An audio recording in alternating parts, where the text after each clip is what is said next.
What's up, guys? Just give it a bit. Wait for people to join. For people watching, thank you for the applause, Sam McDonald. For those who are on YouTube, click on the link as it says on YouNow, because I can only read the comments on there. So.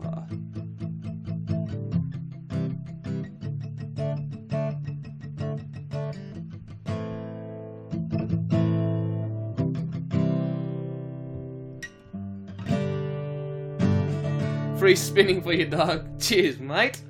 Much appreciated. Love those free spins, mate.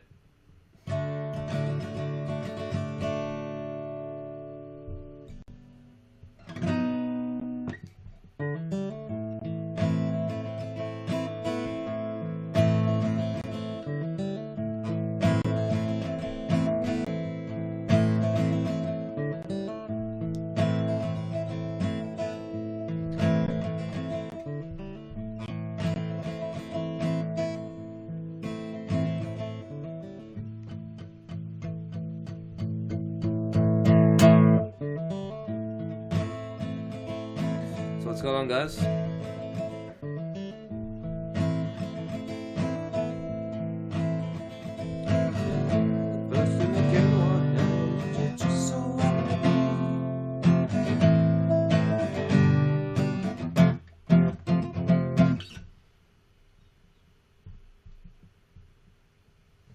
I wonder how many people are on YouTube right now. Oh, damn. I'm cramming 4 pages of piano music into my fingers for a competition tomorrow. How do you cram 4 pages of piano music into your fingers? I guess muscle memory, sure. That's awesome. So you must be a fucking gun at piano. Maybe you can teach. Piano was actually my very first instrument that I learnt. But I guess as a kid I never really liked classical music. And I'll always remember my piano teacher, and he had a toupee. And it was the first toupee I ever saw as a kid. I'm like, why isn't anyone saying something? I don't know. I was like, it was so obviously fake, but as a kid, I don't know, for whatever reason, seeing the toupee just blew my mind. But yeah, anyway, he was an old Polish dude. So I learned all the, the classics, like, The Entertainer, Fürliese, a lot of Mozart, Beethoven. I remember a song called The Hungarian, I learned that. But yeah, I don't know. I guess I just kind of got over that, and then I went to guitar and was more into like my rock, and then eventually into metal and stuff. So, but piano's awesome. Hey Tom, any Canberra retreats in Peru you know of that are good? Nothing that I can personally recommend, but I'm sure there are fucking 1,000,001. Hey, how's your day going, Tom? Yeah, good. Yeah, nothing else to say. Didn't start that long ago. 69 likes, hey. Hey. Well, 72 now. My mum is a classic piano teacher, so I kind of have to be good at it. Oh yeah, damn, that fucking, what is it called, that pressure. I'm like the first quote-unquote musician in my family, as far as I know. At least the one that took it the furthest. I obviously never became a successful musician, but I joined a band, we played a lot of shows, had an EP, released an EP, so that's pretty good. Hang on a sec, let me put there we go. I like to lean on my chair.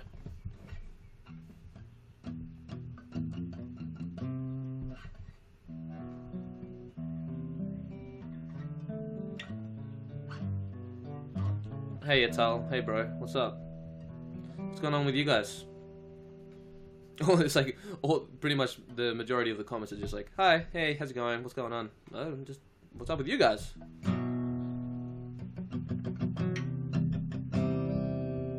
Did chat today, R.I.P. Yeah, pretty much. I just started though, so give it some time. Give it some time.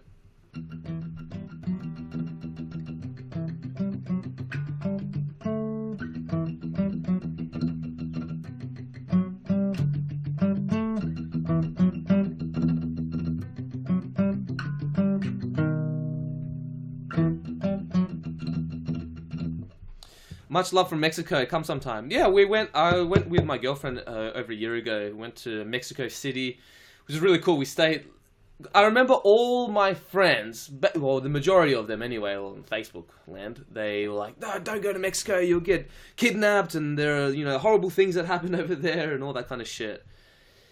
Which is funny, because it's usually from people who's never been overseas, but anyways, that's a different story. I really loved Mexico City. I actually felt safer in Mexico City than I do in some parts of Melbourne. And I'm not even joking. And that's that we stayed in like downtown Mexico, which is supposed to be the more dangerous parts, even though I didn't really feel like it.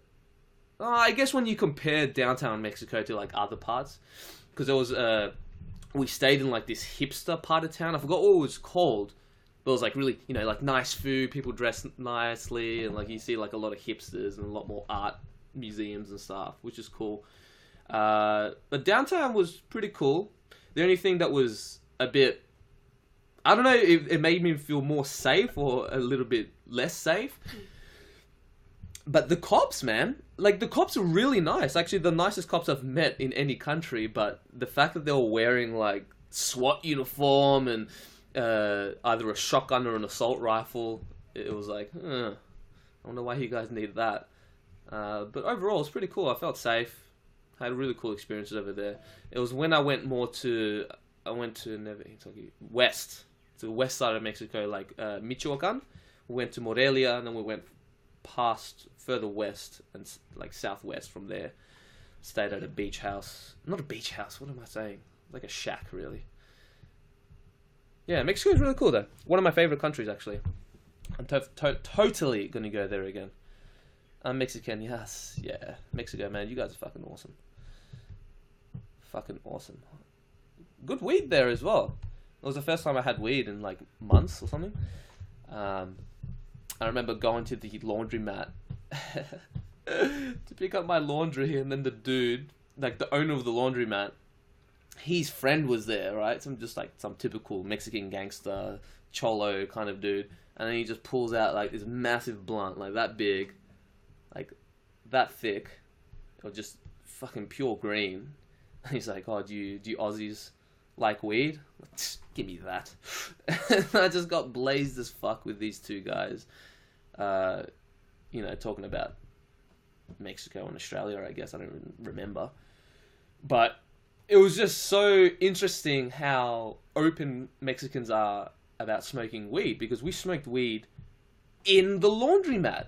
Like, and this isn't like some laundromat in some shanty town in fucking whoop whoop. No, this was like a couple streets down from the center of Mexico City. One of the most populated cities in the world. And yeah, man, we just smoked right there. I was like, okay, cool. And then I went to meet up with my girlfriend afterwards, just blazed as fuck. And I'm like, hey, guess what I did? And then she was like super jealous because she didn't want to come with me. She's like, all right, you pick up the clothes and I continue doing shopping. And I was like, all right, fine. And that's what you get. See, I got rewarded for picking up the clothes, and I got blazed as fuck from really good weed actually. But I guess that's my reference from Australian weed, which is pretty below par quality. So, yeah.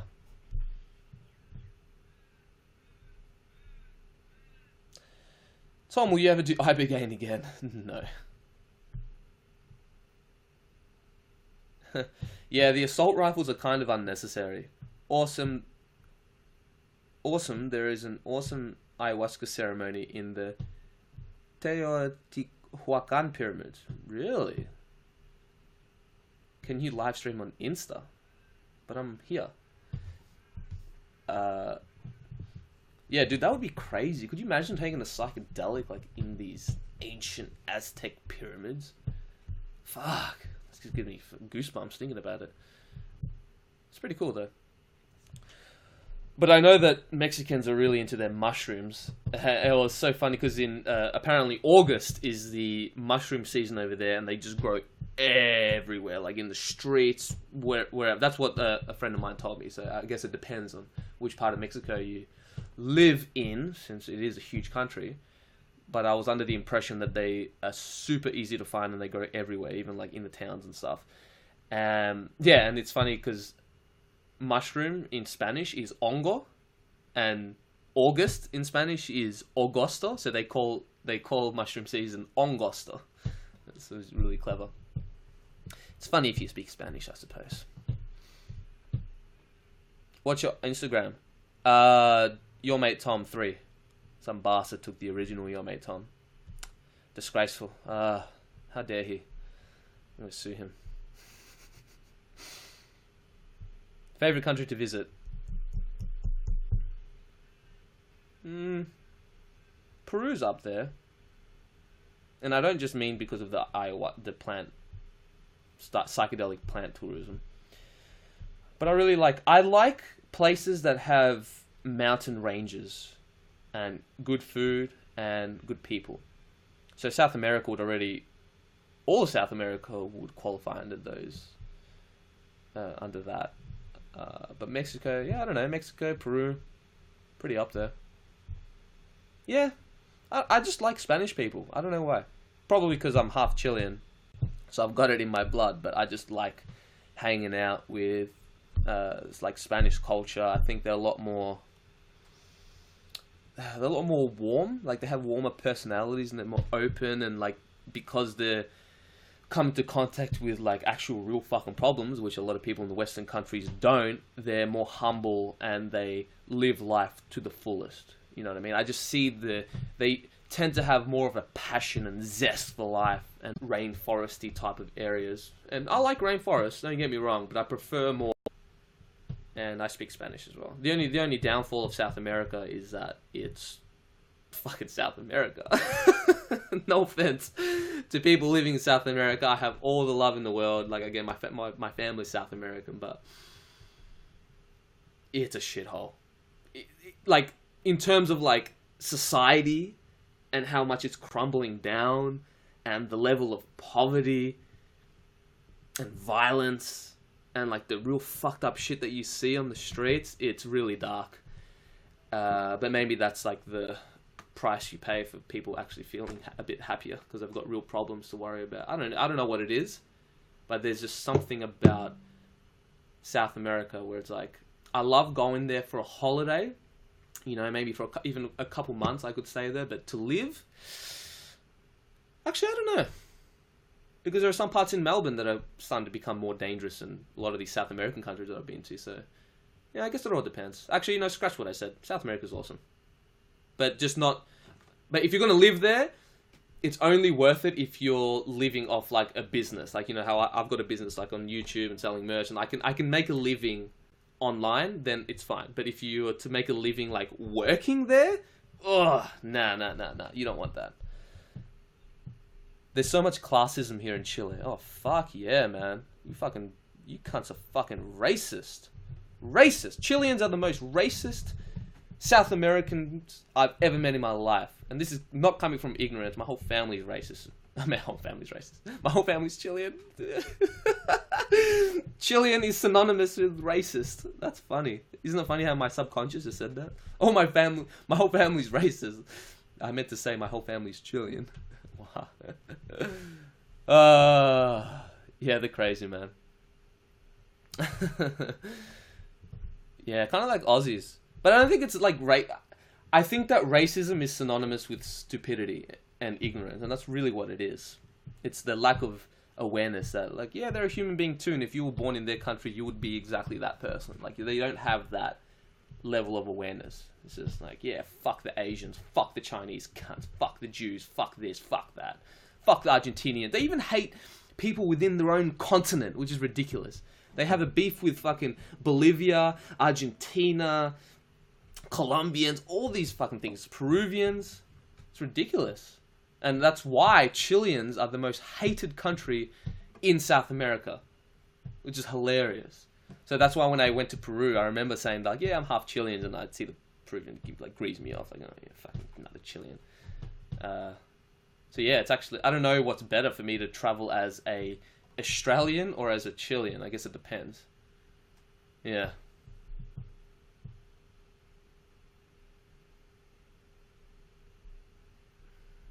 Melbourne is cooked. Fuck yeah.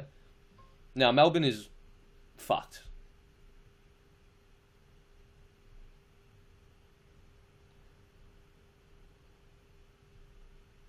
Um, but still, that being said, because there was always a polarity to everything, as racist and stupid and ignorant and classist and racist as Chileans are, they're the funniest, I would say. Good sense of humor. It's like Aussies. Like, generally speaking, if you just get an average Aussie from the street, they're usually down to earth, they're funny, they're witty. So I guess, you know, it's like Chileans as well. They're hilarious. Fucking hilarious. But comedy does stem from tragedy, so I don't know. I guess depends on how you want to look at it, but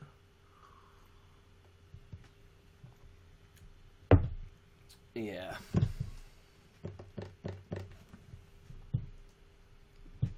It's just mind-blowing, actually, because I'm thinking about how many parallels there are between Australians and Chileans.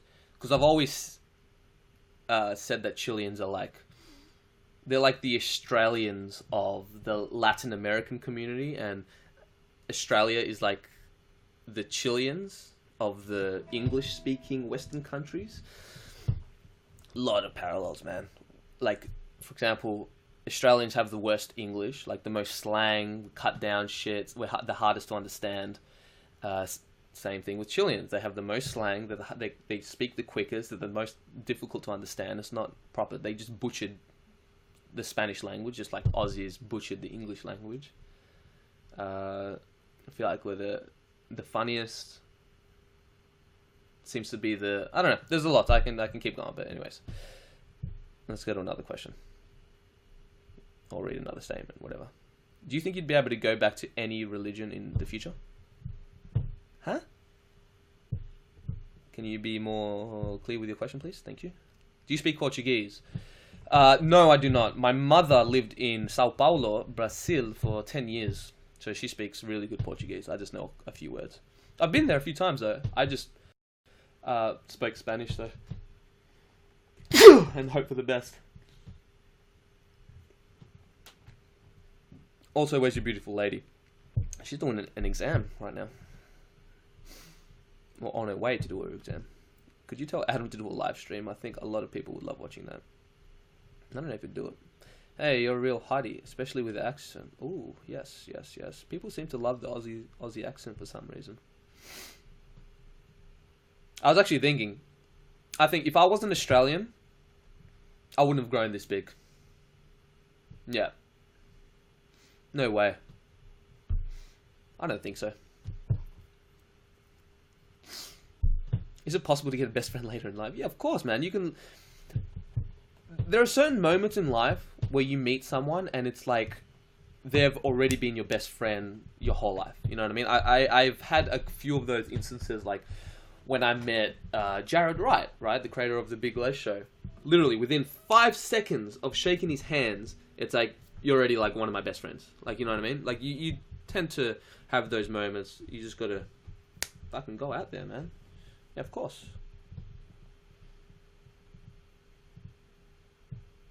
Any experience with 5-HTP? Yes. It's good. Ever went to Colombia? No, not yet. I want to. I want to go to Colombia. I want to go to Uruguay. One of my best friends lives there, Felipe. I don't know, because I want to go to Bolivia to see the salt plains, but I don't trust going to Bolivia as like a Chilean, because even though I'm Australian, because I was born here, obviously, but I do have a Chilean accent, and that can get you in trouble in those kind of countries where they fucking hate you. They teach their kids to hate Chileans growing up because we stole their ocean. True story, man. So they're raised hating Chileans. And I remember my friend Renato, he lived in Bolivia for a while. His family moved there for whatever reason, and he got the shit kicked out of him just for being Chilean, right? They would smash the fuck out of him, right, while he's on the floor, belting him, be like, "That's for taking our ocean." It's like, people are dumb. Do you speak Spanish? Can you show us? No. No, por supuesto puedo hablar español. ¿Qué quieres?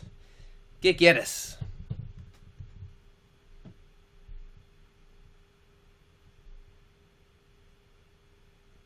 Uh,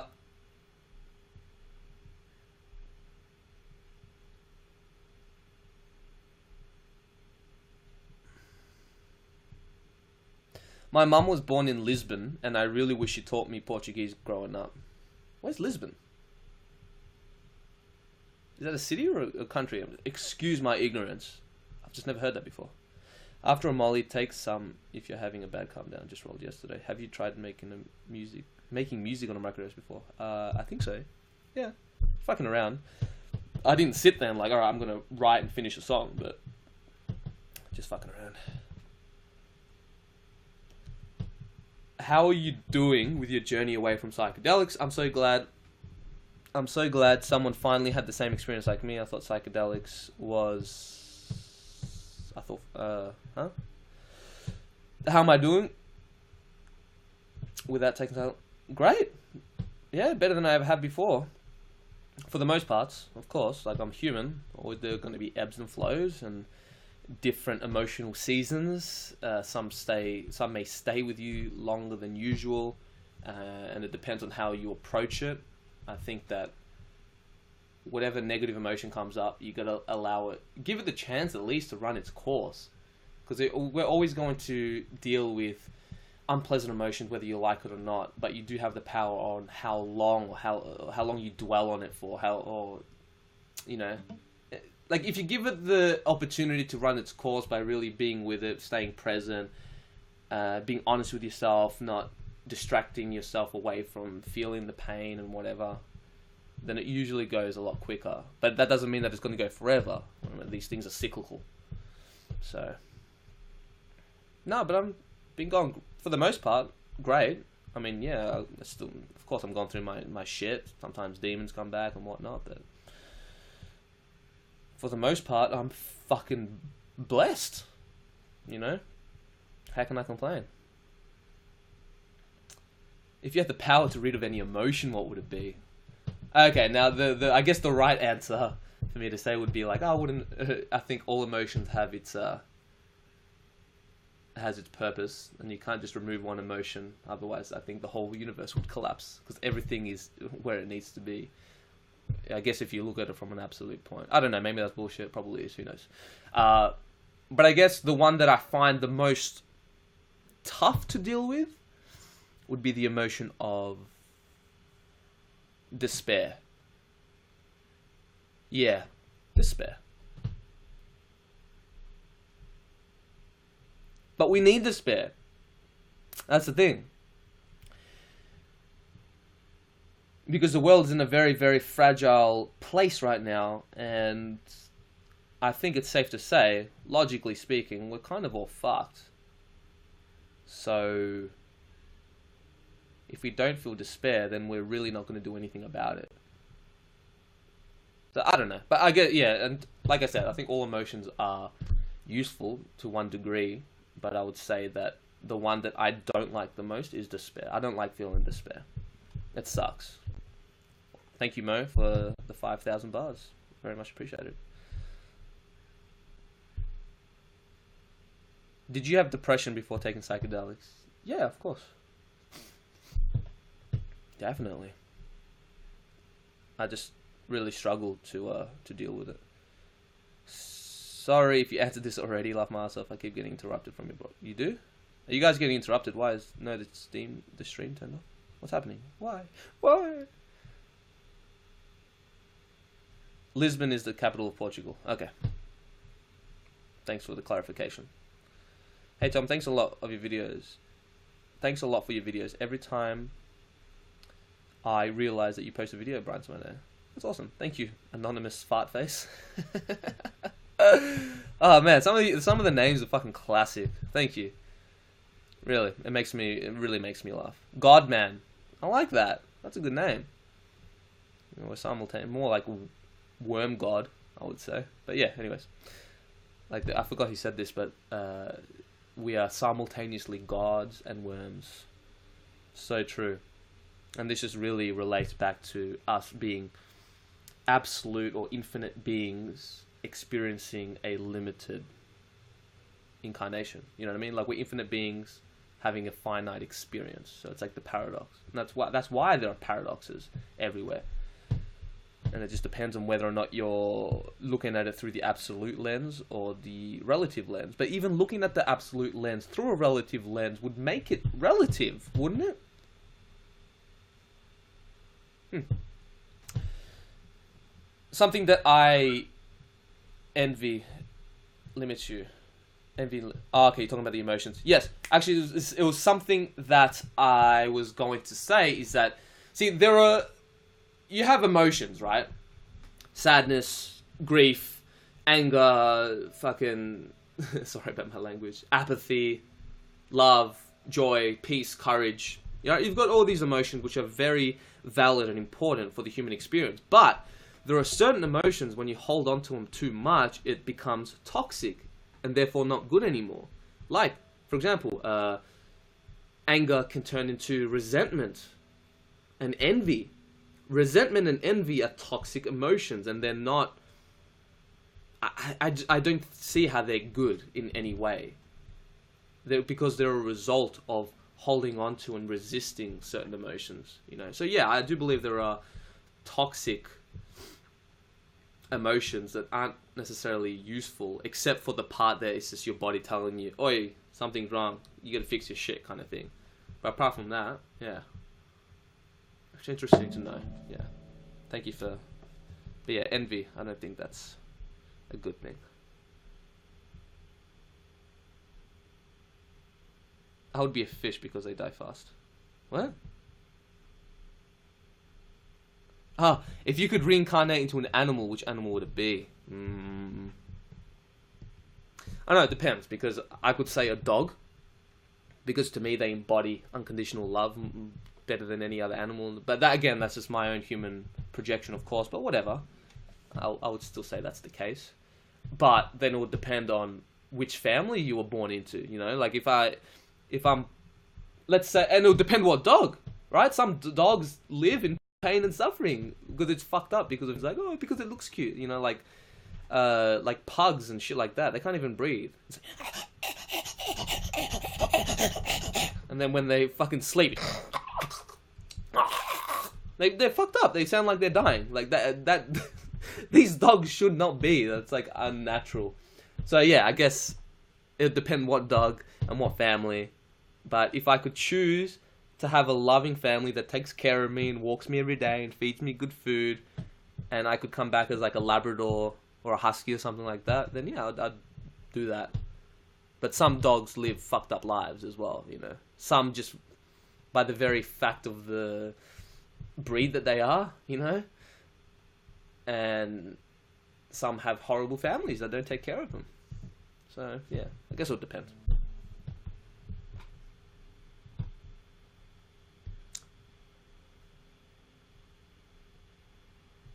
Whoa. So, Michael, I am a medical cannabis patient. I was shot in the head with a .40 last May. Jesus Christ, man. What happened, if you don't mind me asking? And where did you get shot in the head? What was the damage? It's pretty full on, man. Well, I'm glad you're alive and with us.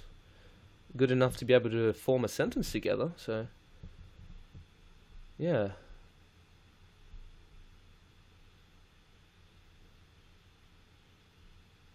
Anger can be great. Yeah, no, anger can be great. Anger is not a toxic emotion. It's a negative emotion. It's different. Like anger, desire, fear, grief, apathy, guilt, shame. They're all... Okay, now shame, I think, is... I don't want to say wrong, because again, I'm just putting my own fucking judgment onto it. But I don't think shame is... It's just because shame is the lowest vibratory emotional state there is. Because there's guilt of like, you feel bad for what you did, but shame is you feel bad for who you are. So you are fundamentally detached from your own... I don't know, I don't see shame being good. But who knows? I haven't gone deep in that. No, I think anger is we need anger. Because anger is still an energizing emotion, you know? And sometimes anger, I talked about it on my last video with depression. You know, let's say you're in a state of grief, apathy, misery, where it's very, like, when you're in these emotional states, you don't have energy. You want to be inactive, you want to stay in bed, you want to not do things. Whereas at least anger, even though it's on the negative emotional spectrum, it still has that bit of that, it's got that fire, you know what I mean? Anger still gets you moving. So maybe going into a state of anger from apathy and guilt is actually raising your vibration. But of course, if you're in a state of love, then you go to anger, then you're lowering your vibration. So it depends on where you are. And I know it sounds very new age and hippie, me saying vibration, but if you think about it logically, isn't using frequency, vibration, and all these things like the most scientific terms you can possibly use, because that's what reality is made up of, basically, which has been scientifically proven. So yeah, it makes no sense. I guess it's the people that use the word vibration are usually new age hippies, so then it gets a bad rap. So I understand. I even feel hesitant with using vibrations. Like, vibration, but it's like, no, it's true though. Anger has a higher vibration than shame, just from the fact that it's got more energy to it. Anyways.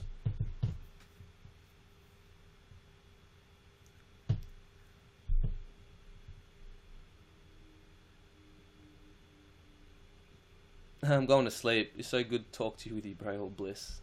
Good night, Lucas. Have a good one. Thank you, Thomas. Thomas. Tipping 1,000 bars. How generous. People are very generous today. Science is the words and religion is the pencil. Whoa. I almost think of it as science is the conscious mind, religion is the subconscious mind, which works in symbols, parables, metaphors, stories, you know? The illogical, irrational part, the thing that integrates the whole, whereas science is like the details, the numbers, the analysis, the words, you know? Before religion got corrupted by man. Yeah, of course. God is the hand, yeah.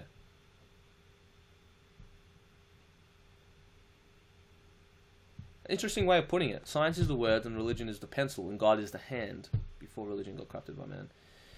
Yeah, that's why I don't get... Well, I get, of course. Because I'm a very empathetic person. No matter how much I disagree with your perception, I mean, just generally speaking, I can understand from where they're coming from. I would say it's one of the things that I'm really good at, which is why I can neutralize certain perspectives and reach a middle ground. But the whole thing of like this crazy atheist movement and saying there is no God and blah blah blah blah blah blah, I don't know, I kind of think that's bullshit as well, because that's only looking at one side of the coin. And I'm a logical skeptical person, but yeah, I don't know. I don't think this thing happened by accident, guys, I guess is what I'm trying to say. But it's weird. It's a slippery slope as soon as you start talking about religion or God, because people have different notions of what God is. And then, I don't know, and as soon as you even say, like, oh, there could be a God, there could be a creator, there could be, like, a thinker behind this fucking physical universe, and then people automatically think that you're some crazy religious nut, and then it's like, oh, what, so you believe that there's a man in the sky? It's like, no, I never fucking said that. Because a lot of religion is... It's not even that religion is bullshit, it's people. I say this all the time. It's like with drugs and psychedelics. I don't think psychedelics are bad. It's that most people aren't competent to be able to utilize it correctly that will practically help their personal and spiritual growth in the long term. I don't believe that. I think that most humans are fucking morons. And I don't think that is far-fetched to say. I'm a fucking moron. And there are a lot... Oh man, there's a lot of people that are much stupider than I am. So, and yeah, it's like religion as well. Like you look at even the Bible. The Bible has a lot of profound, and this has taken me just recently, like the past 6 months to a year, to realize how profound the Bible is and how much fucking truth there is in there. It's just that people look at it like it's a literal fucking story, when it even says within the Bible that Jesus only spoke in parables and stories and metaphors, you know? There's a lot of profound shit in there. And the few, you know, and the vast majority of the religious nuts just ruin religion for everyone. But I would say that's the same case with science. I think most scientists don't know what the fuck they're talking about, and they give science a bad rap. It's just most people give most things a bad rap. Yeah. So it's not religion that's stupid, it's people that's stupid. Yeah. Conclusion. People are stupid. Oh, fucking genius, fam. Oh, fucking, how did you realize that? I don't know, guys. Must be those nootropics. It's making me a fucking genius. Some people think religion holds us back and separates. I went back. Wait, are you religious? No. Law of polarity. Yes and no. I don't want to absolutely say yes or no. What? And then you've got to define, what does religious mean?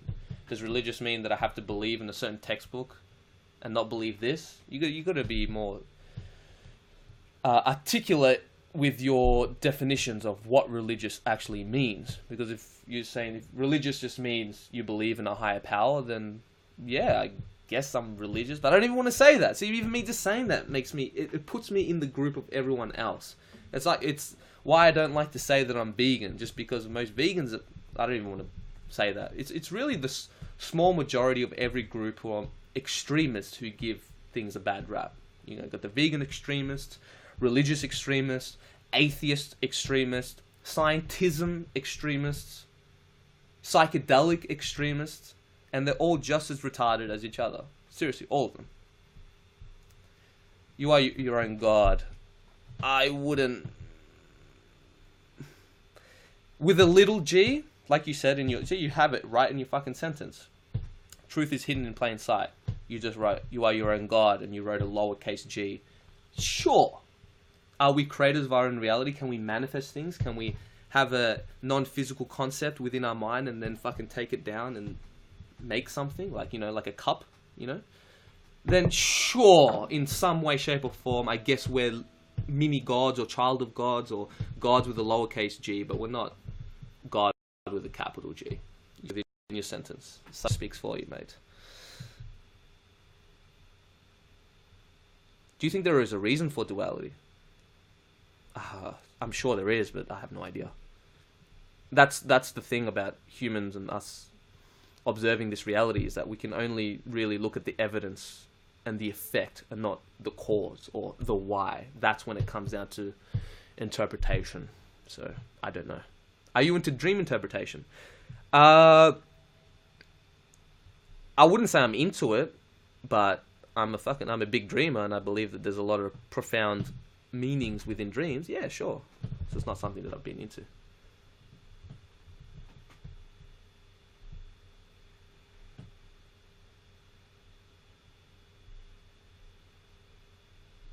Would you like to travel in space? No. I wouldn't, actually. God is the universe and you are... See, I don't believe that. I think that people saying... Well, I don't want to attack people, but the idea. I'll attack the idea for a minute. I don't think God is the universe. I think that's a naive mistake that a lot of people say, especially because of the New Age doctrine.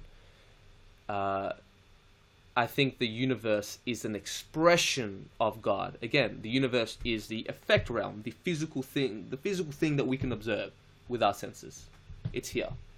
But what came before that? What created that universe? I would say that's God. I know we're just going into semantics here, but I still think it's important to differentiate God and the universe. I think they're distinct things. I would say that God is more of the creator, the thinker. Because how can something create itself? I don't know. It's like saying that I don't know. It's like saying that this cup is the creation and the creator at the same time. Doesn't quite make sense. There had to be something that had to create this cup, i.e. the human mind, right? Just like this universe. I don't think... How can this thing just come by accident? And again, now we're getting to speculations and fucking woo-woo things that you can never really prove, especially with logic and language and experience and blah, blah, blah, blah, blah, blah, blah. But it seems to make somewhat logical sense to me anyway, that for there to be creation, there has to be a creator. It's kind of I believe we are God because when we die, a reality created by a perception of reality. But again, you're saying it in the word. You're saying God with a small lowercase g. Nah. I don't believe in that. I don't think. Nah, I don't think we're God. I think that, honestly, and I'm not saying this to attack any of you guys if you believe this or not, but I think that believing that you're God, like the God, like the creator of the universe, the Alpha and the Omega, I think that is the height of spiritual ego. And even if you look at it logically, you look at the law of polarity, it's a divine paradox. You can't be one without the other. So it's like, yeah, we're God in one sense of the word. Like, you can merge with God. You can have an experience of God. Maybe when you die, you can go back to source or whatever it is. But you're not fucking God. Like, you're having this relative experience. You're both. Again, you're both gods and worms. But you can't just be like, I'm God. No, you're not. You're a human. At this moment in time, you are experiencing a human being. You're very... I don't know. I'm just fucking rambling now. But I do think there's a big difference, and I think... I don't know. It makes sense that our ego would like to cling on to the idea that we are God, because it's a very easy way to sweep this physical reality under the rug. And as all of you guys would know by now, this is a very dark world. And there's a lot of pain and suffering that comes with being a human being. And if we can have the option of not believing that we're human and we're God and this and that, then of course we're going to take it, because it's like the less painful belief system. So yeah, I think the dark truth is that no, we're not fucking God, unfortunately. It's like we are, but we're not. But not the... Yeah. At this moment in time. So, and the thing is, let's say that, for argument's sake, let's say that you are God, alright? Which again, I'd have to just put in there, it's absolutely ridiculous. Let's say you are God. You are not at this moment. You're a human being. And there are certain laws in place. You have to shit, you gotta piss, you gotta eat, you gotta do all these things that human needs to do, otherwise you will fucking die. And no matter how much you believe that you're fucking God and infinite, you still gotta eat and shit, bruh. You're a fucking human, bruhs. There's no escaping that. And we have certain needs. We need food, water, warmth. We need security. We need safety. We need intimate relationship. We need the laws that you need to do if you want to live a happy, fulfilling life. You can't just be like, yeah, but I'm God. I just don't think it works. It's just a very slippery slope into spiritual ego. For sure. Why do people keep saying that the stream is dying? God, man. Nope, what? But reality needs a universe to expand upon, which is consciousness. And when we die, our consciousness escapes. But you don't know that. I get what you're saying. Like, maybe from base of what we know, it is likely that when we die, blah, blah, blah, blah, blah. But you're just saying that when we die, this happens. You don't know. No one knows. And I know this because even the term ego death is bullshit.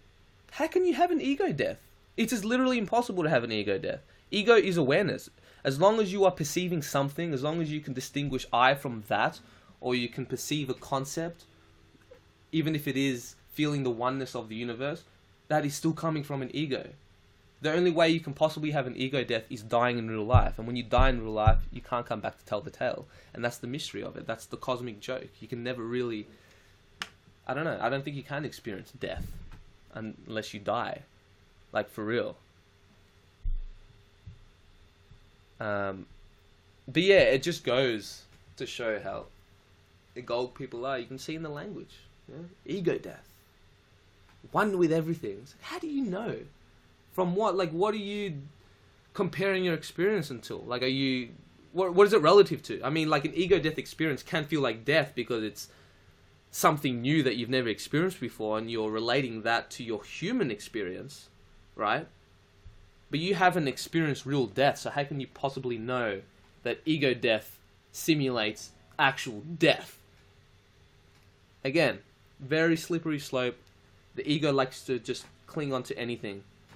And it's fine. We're humans. We live and we learn. But yeah, I guess just got to be more vigilant.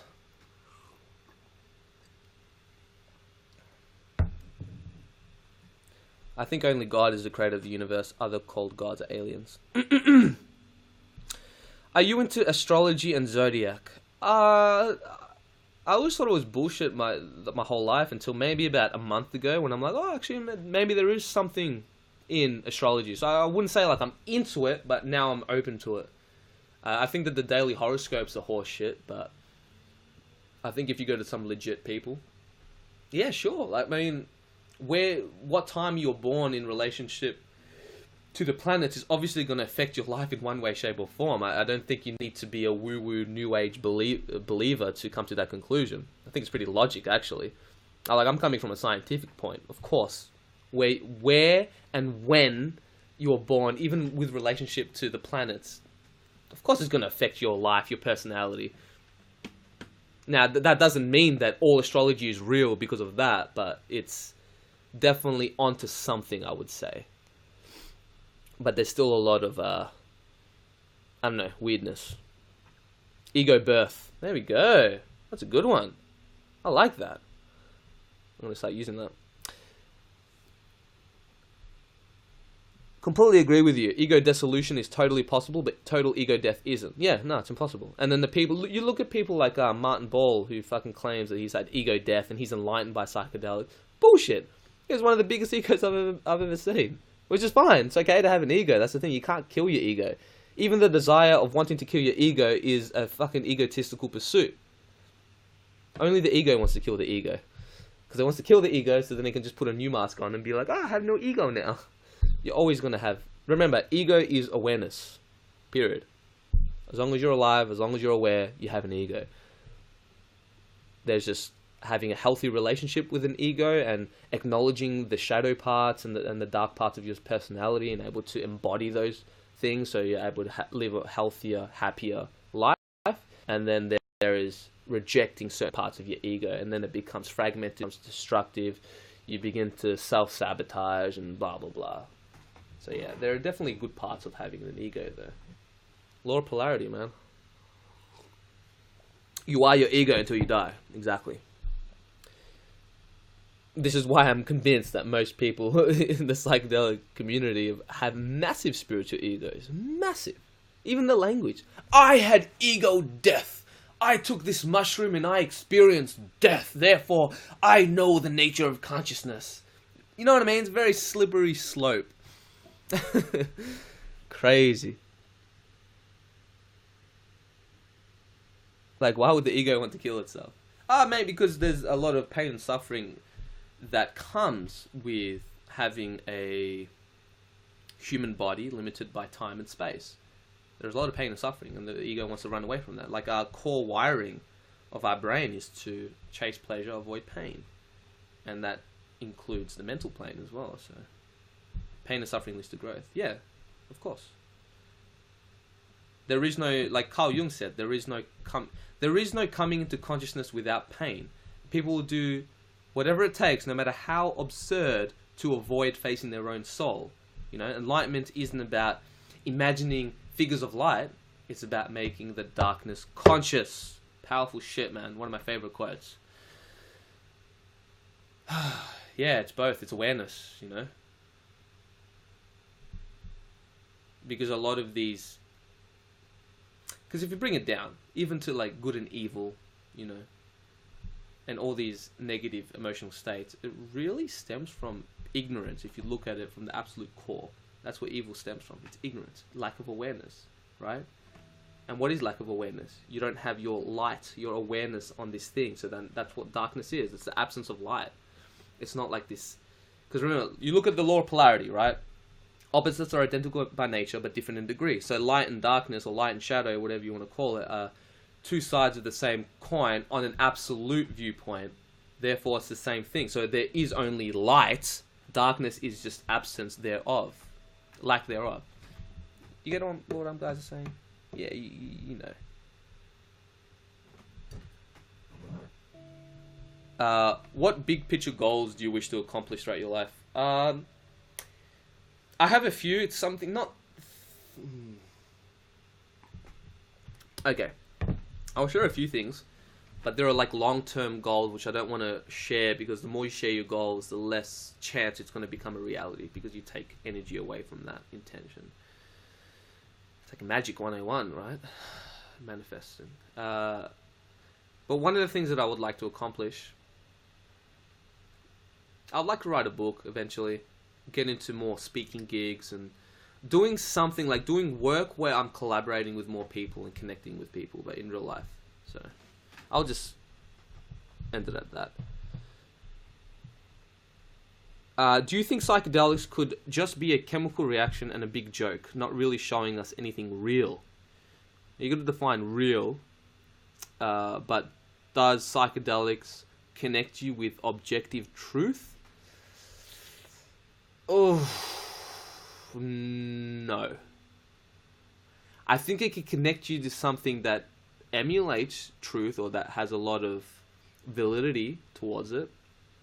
But I think that it's even in the word psychedelic, mind manifest. It's all within your mind projecting. It's projections of your ego, you know.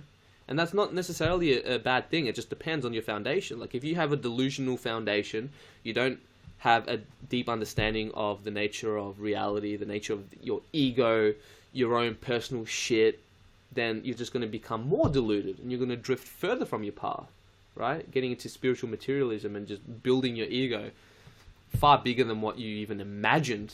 But what's dangerous is that you think that you don't have an ego, and that's the slippery slope. So I guess it just depends on the person using the psychedelic. I don't know if it can give you access to direct truth. It fucking feels like it though. It really does feel like truth. But then people have had the same powerful emotions from seeing aliens and shit, and I think that's absolute bullshit. So deep down, I think by their very nature, they can maybe give you a glimpse of a potential of what you could be, or maybe certain parts of reality that's somewhat close to objective reality, but I don't think it can give you direct access to objective reality. It'd just be too easy, because any dickhead can take psychedelics. That's the thing. And the spiritual path, you can't escape hard fucking work. Period. So, I don't know. I doubt it. I'll just leave it at that. I doubt it. But that doesn't mean that they can't be used as tools to help you along your path if you use it correctly and every once in a while and all that jazz, and you integrate properly with it. Do you think you would be following a path of enlightenment without having tried psychedelics? I think I would have. It would have maybe taken me a bit longer. Or maybe shorter. Who knows? Yeah, it was definitely a catalyst, though, for sure. Yeah. In other words, your ego is your personality and not your consciousness.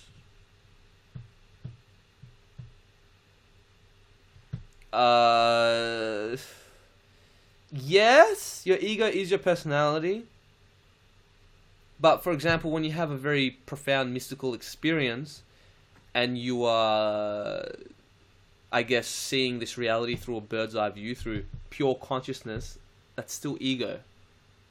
Because when you're talking about consciousness, I think of consciousness as God itself, the substantial reality behind all of this. And as long as you can perceive through one point, that's ego.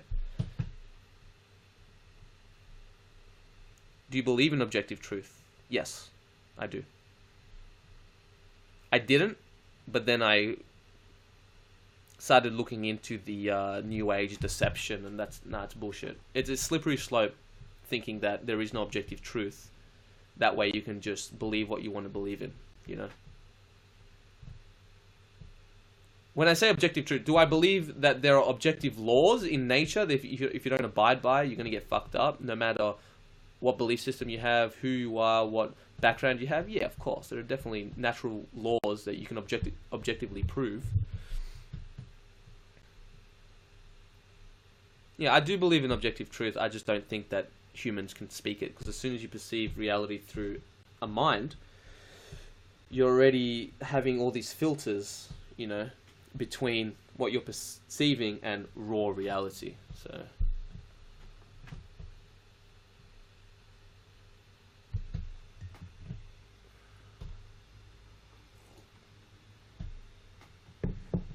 Do you know what your Myers-Briggs personality is?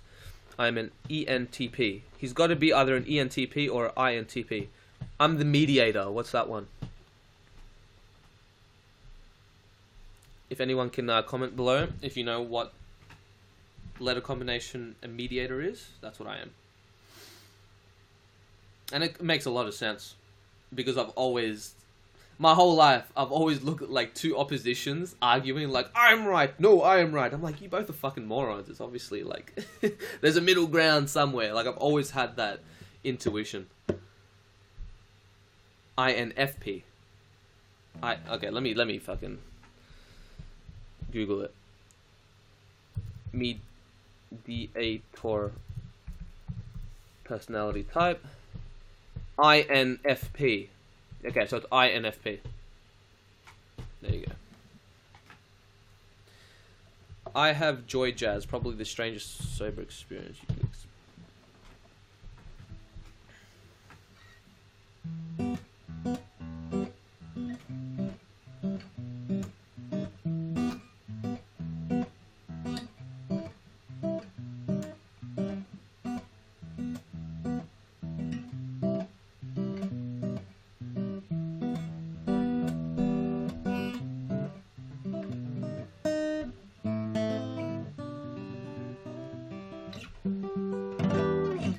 Are you ever going to try psychedelics again, or are you completely done like me, just wondering? In terms of having a heavy trip, I would say 99% sure that I am done. Yeah, for sure. But in terms of potentially having like a very low trip in the, in a situation where it's like the planets have aligned, it's meant to be kind of thing, then yeah, sure. But yeah, no, in terms of heavy, death by astonishment, ego obliterating experiences, yeah, I'm done. But who knows, that's me now. Just a normal dosage trip. Not even normal, I would say low. There are certain psychedelics I wouldn't do again. I wouldn't do LSD, I wouldn't do DMT, most likely ayahuasca. I wouldn't do Iboga, I wouldn't do 5-MeO DMT, I would never do salvia. So the vast majority of psychedelics I would never touch, no fucking way. And then there are some that's like, oh, maybe, if it was a low dose, and like, again, like if it's in the right setting and maybe way down the line and I'm ready for it, it would be like low dose mushrooms and cactus, yeah, so like San Pedro. Was that Breaking the Girl by Red Hot Chili Peppers? No, it was Road Tripping. Road tripping with my two favorite allies. Fully loaded, we got stocks and supplies. I was just playing a little bit different, so it sounded weird.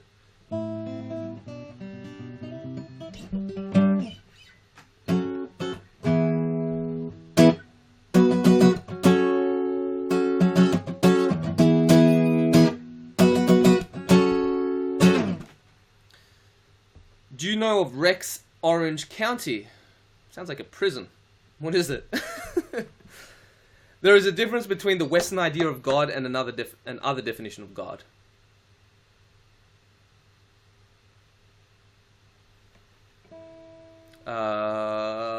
Yes, that is true. That's why when we talk about God, it's like, oh, it's such an abstract thing. As far as I would go, I think that the only thing that, I don't even want to say, the only thing that I know, because I don't know fucking shit. And I have to remind myself and everyone that I'm talking to. But in terms of, but what makes sense, logically and intuitively, is that the universe is an expression of God, not God itself. But everything has the essence of God. Does that make sense? Like we all have that higher self, this God type experience that we can all merge into, that we can all have a divine experience. But then again, that is God from our relative perspective. It's like, compared to what? Is that the absolute God? Who knows? So I think everything that we experience is already diluted because it's through the mind. But but it would make sense that there is a creator behind the universe. But I know that the Western idea of God, it's like some dude or whatever. I don't know what it is. I don't know. I have no fucking idea. But I do think that there is a difference between God and the universe. So.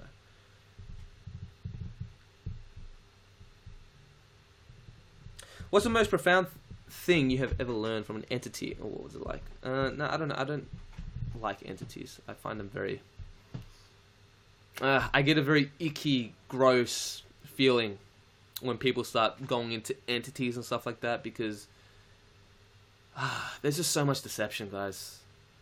You look at the second law of Hermeticism, the law of correspondence, right? As above, so below, so within, so without.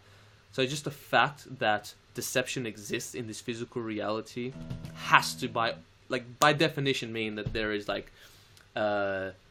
an equivalent deceptive thing that happens in the spiritual planes or the mental planes. There's a lot of deception. Even look at our fucking senses by design are deceptive. So just because you go into contact with some entities that's like, oh, I'm all love and light, and yeah, you're gonna save humanity and all that. How do you know that could be full of fucking bullshit completely? That puts you off just drifts you off your path so much further. So I don't know. You know, remember that what's the thing? The road to hell is paved by good intentions. People seem to forget that. Just because something feels good at the time, or some lesson resonates, and it's like, oh, that makes sense, it doesn't mean it's right, and it doesn't mean it's not going to lead you to some tragic fucking ending. And I know, like, it sounds like I'm very pessimistic, but I feel like I'm just being real here. Because you just don't know. How many times have you thought something was, like, good for you because it felt right? Like, everything aligned. Like, your perception of it, your heart, your intuition, it felt right, but then it led you down, like, a much darker hole. And I'm not saying that's the case with everything, but if you have it's this thing. Like, if you don't have the proper foundation within your mind, obviously your perception is going to be diluted. Same thing with your heart, man. If you've got a lot of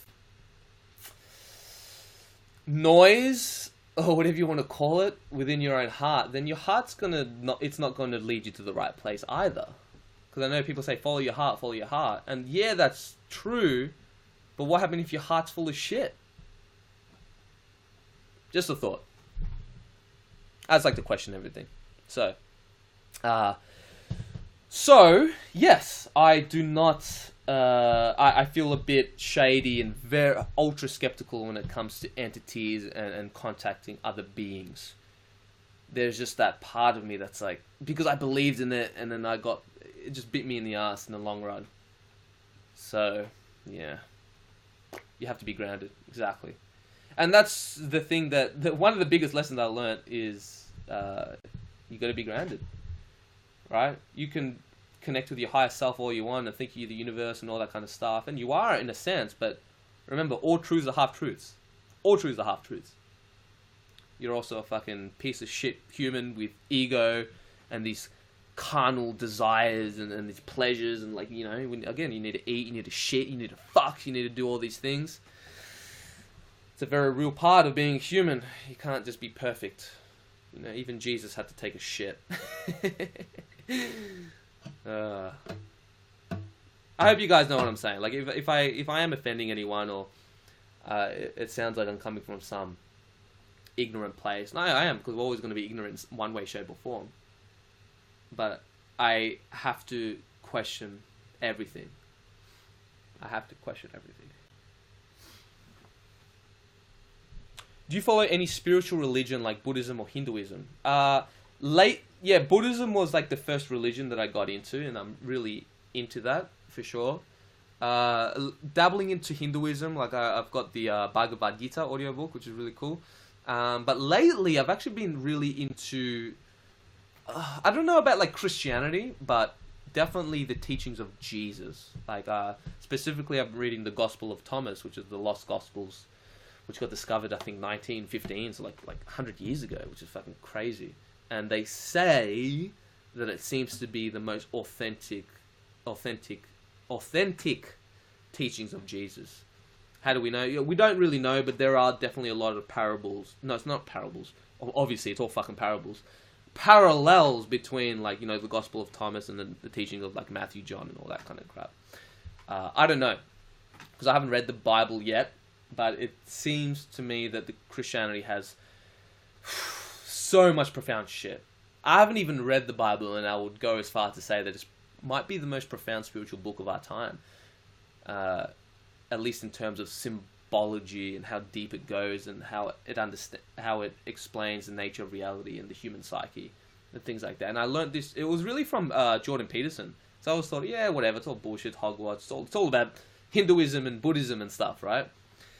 But there are some things that they miss as well, you know, like, yeah. I think that I like Buddhism and I like the concept of karma, but, you know, they don't teach about things like sin, you know? And I think that's very important because, yes, from a human standpoint, there is no such thing as good or bad. And I've said this in a few past live streams, so if you have sat through the last live streams, I apologize if I'm going to repeat some stuff, but I do think it's really important, and it's good for me to go over it again, at least for my own sake, so I can explain it better. But yeah, even though the concept good and evil is a human construction, which it is, of course it is, but it's all words are, right? But there are certain words that act as pointers to very real phenomena, right? Let's say, like, for example, the word hot and cold. Yes, the word hot, the word cold is a projection of a human mind in the form of language, right? We can all agree with this. But hot and cold are still very real pointers to actual phenomena in our human existence, right? Like, you can't put your hand in boiling water and not get fucking burnt. Period, right? Like, heat energy is a very real thing. And I think the same with good and evil. And I think it's important to acknowledge that there are dark forces, and you got to learn how the enemy works, basically. Because, like, yeah, I'm all up for positivity and all that kind of stuff, but if you don't learn how the enemy works, and enemy being, you can call it whatever you want. You can call it negative energy, dark energy, like fucking science calls it. You can call it entropy. You can call it Satan. You can call it evil. Whatever you want to call it, whatever symbol resonates with you, there is definitely a counter-opposing force to good, to light, to love. This is true. The words may be all projections, but they're still pointing to a very real thing. And I think that Hinduism and Buddhism sweeps evil under the rug a little bit too easily. But I'm not saying that they're, like, it's very profound, but I think that's maybe where Christianity has it right. I don't know. I have no fucking idea. It could be full of shit. But even the word sin, it's not that it's bad. The word sin stems from missing the mark, right? At least according to Jordan Peterson. He knows a lot more about Christianity than I do, so I'm just going from him. But sin is to miss the mark, which is ignorance, right? You're missing the mark. You're lacking that awareness because you're not aware of it. And this can create a lot of fuckery in your life. So, yeah, I think that the root of all evil is ignorance, actually.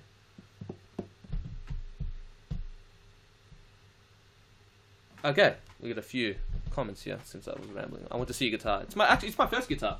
It's not that great. It's fucking held up though. I've had it for over 13 years. Damn. Is it true that the Bible has been rewritten dozens of times? I don't know. I wasn't there. But that's something that you always got to keep in mind, that it was interpreted by man.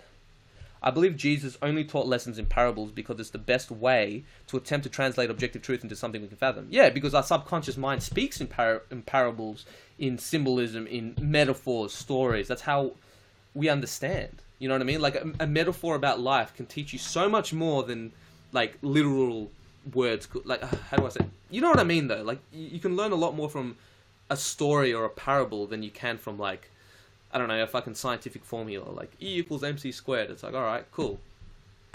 What does that tell me about being human, right? What does it tell me about love, about all this kind of stuff? There are just certain things that we can't logically understand. And I think that's where religion fills that gap, because it speaks to the part of our psyche that likes that. Why do you think that movies are so big these days, right? Because it reflects this universal narrative that is embedded within the collective unconscious, the hero's journey. This is something that like Carl Jung and Joseph Campbell talked about a lot.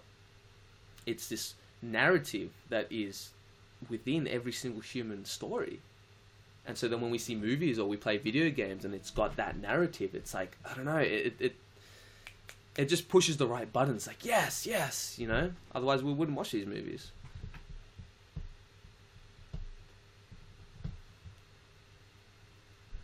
Fuck. I think I have serotonin syndrome. Do you have any advice for this? It's terrible. I guess, well, number one, stay away from all drugs and try to... Well, actually, first, before I even give advice, just know that I'm a ignorant, stupid human being and I don't know shit, so don't take my words seriously. But something that my logic would say would be to try to have as much healthy foods that contain, like, I don't know, it's like you got to rebuild your serotonin naturally. So I think like having cold showers, meditating, really eating good, fasting maybe, so you can give your body the chance to repair itself. Fuck. Supplements maybe? Yeah, it's not something that I've actually looked into too much, so I don't know.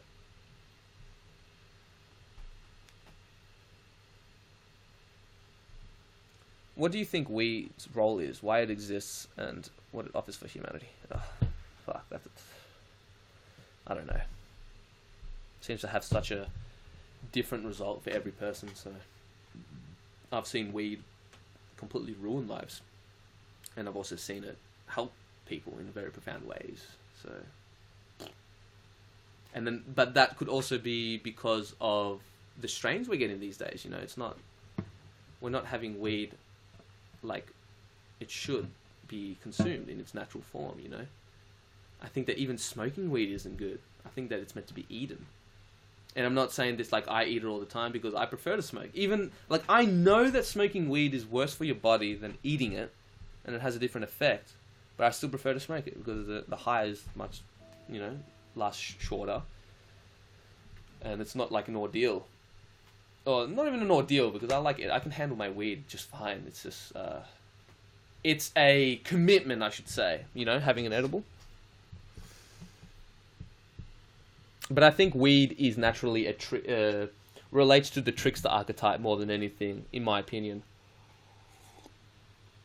It works in the shadows. I made a video about this. It's entitled Marijuana and Spirituality, so I actually go deep into that. So you might enjoy it. Go check that shit out. Tom, do you smoke the sacred skunk? Yeah, I do. I say it with such, like, I'm ashamed of it, in a way. Like, I'm not, but it's like...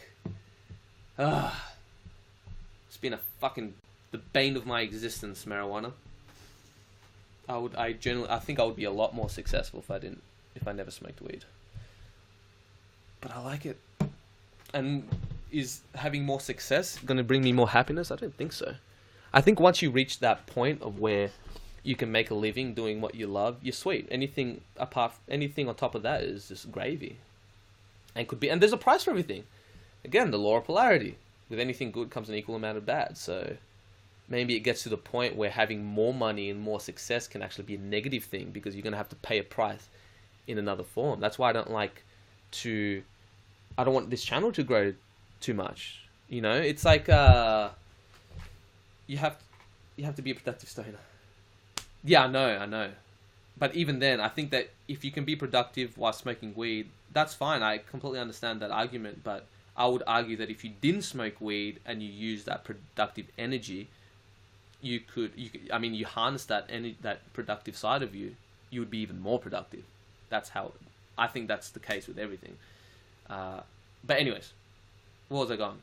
Yeah, with growing this YouTube channel, I think... I don't know, it's weird though. Like, you know, when... Just the fact that so many people know who you are and you don't know who they are, it's freaky, it's weird. And imagine if I had like 1 million subscribers. It'd be too much.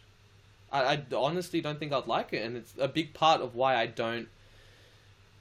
I purposely don't make certain types of videos which I know is going to get me way more views, is the fact that it's just going to make my channel blow up too quick. I mean that.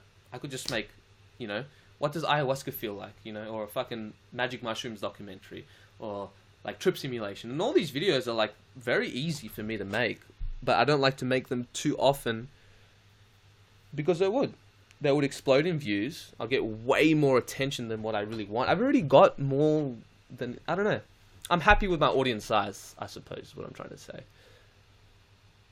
And I think that having like 1 million subscribers is more bad than it is good, I think. Especially with my type of personality, because I don't like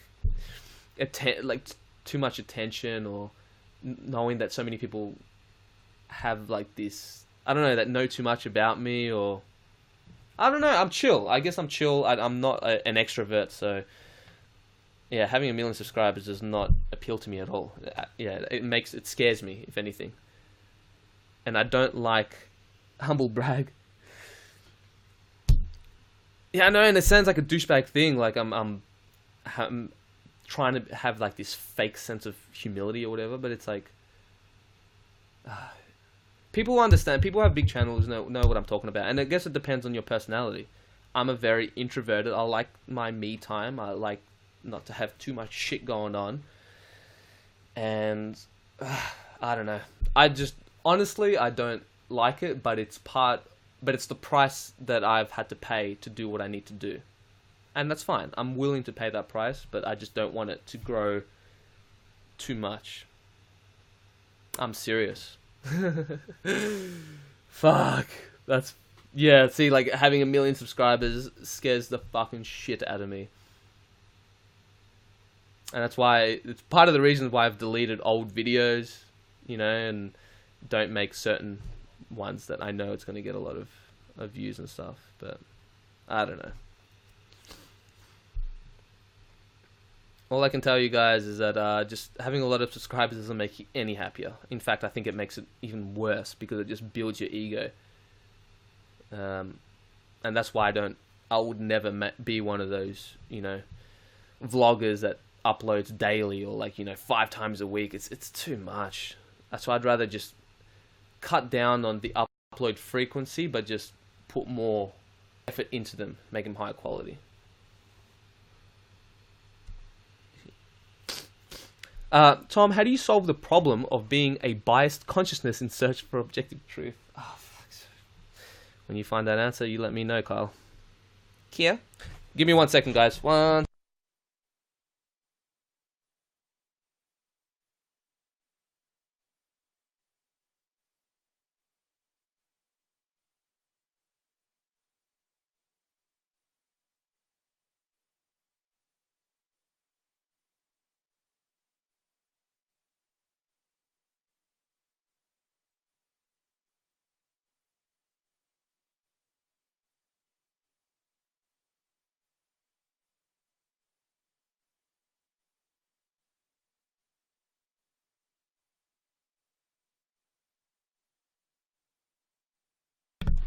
Yo. Fucking people drop real quick. What the fuck? This is like day old tea. 2 days old, I think.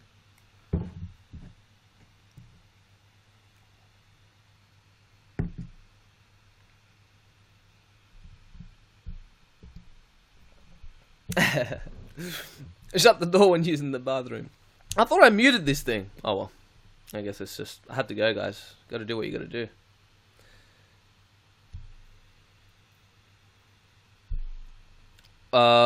What advice would you give to someone trying San Pedro for the first time? I don't know, it's the same advice for preparing for any psychedelic, I guess. Know what you're getting yourself into, do the research. Learn as much about the nature of ego. I think that's really important. Right? Because this is the primary filter that we perceive life through, so it would make sense that you should learn how it fucking works, or at least as much as you can. So I think that's probably the most important. Learning about the nature of ego and psychology, and going deep into the unconscious. Read some Jung, some Peterson, you know, go into Alan Watts, go into Buddhism, Christianity if you're into that, whatever. Yeah, just read as much as you can and gain the knowledge and build those foundations as much as you can. Tom's drinking homemade ayahuasca. What a drug. Yeah. Ooh. I'm never drinking ayahuasca again.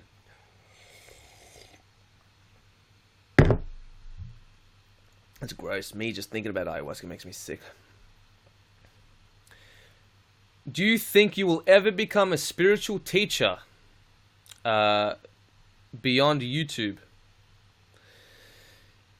I don't like the word spiritual teacher, and there's a lot of slippery slopes I can fall into. But that being said, it's what I like to do. I just like to teach. I guess if I were to become a spiritual teacher beyond YouTube, like doing workshops and whatnot, or being an author or whatever, I would just have to be extra vigilant and remind myself that I am a piece of shit human with an ego and I don't know shit. I've got to constantly remind myself. And I think if you're a spiritual teacher, you got to be that much harder on yourself. I don't even want to say that, because if you're being hard on yourself, it's coming from an egoic, forceful approach. But like, just being more, I don't know. I don't even know. I wouldn't even call myself a spiritual teacher. I would just be like, I don't know, just talking shit. I don't know what I would call it. Isn't looking for truth and gaining more and more knowledge just adding onto the ego? Yeah, of course it is. That's why now it's like I'm more... Like, I'm still adding knowledge, of course. I think that's just part of growing. But it's more refining what I do know and letting go. Because, yeah, you're right. Like, enlightenment is a lot about letting go, right? Things that hold you back and being less resistant to what is and being less forceful. Like, trying to make things happen. It's like that balance of, like, you can't just sit back and let life do its thing. Otherwise, you're going to get caught in the whirlwind of life and you're going to have absolutely no control over your life. But trying to be too active and forcing things is also going to create that pushback as well, right? The law of rhythm kicks in and the pendulum is going to swing the opposite direction. So I think it's like having that intention, that desire to want to grow and do stuff, but letting go of that expectation. I don't know. I don't know how to articulate it, but I know that there is a balance between like doing and not doing, you know?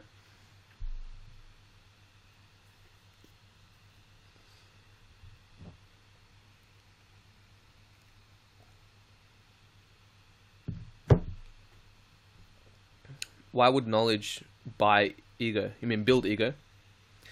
Because ego is all about identification, attachment, growing, wanting more, and knowledge is adding. It's adding more concepts, right? This is adding more and more and more and more. That's why it would. But it's not necessarily a bad thing. I guess it's just the approach that you take it and how far you take it. It's not like, that doesn't mean, just because something builds your ego doesn't necessarily mean that it's a bad thing ultimately.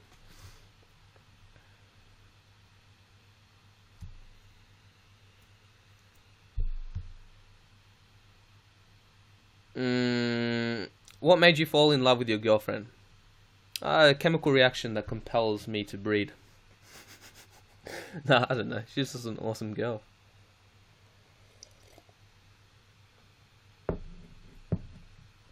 And Tom, look out your window. Doesn't work that way because my window's on a... You made me fucking look anyway, motherfucker. But I'm on a... what do you call it? On like upper level. So I don't know if you're trying to scare me like you're looking out there, but you couldn't. Love your channel, man. Thank you very much, Kamikaze chick. Damn, that's a very intense username. You're a student who shares their lesson. Exactly. A spiritual student. Even the word spiritual is so egoic because we're all on a spiritual journey, period. You just know it or you don't. Do you believe that there is a problem around the culture of psychedelics? Oh, mate. Don't even get me started. And I don't want to get started. I think I had a rant before, so it wouldn't be fair to people listening.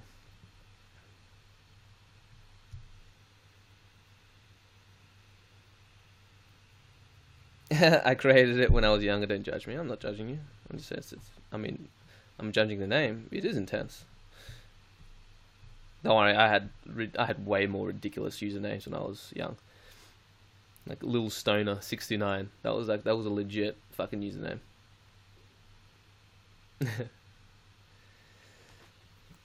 How long have you been with your partner? Almost 6.5 years. Yeah, it's been a while. Yeah, she's great.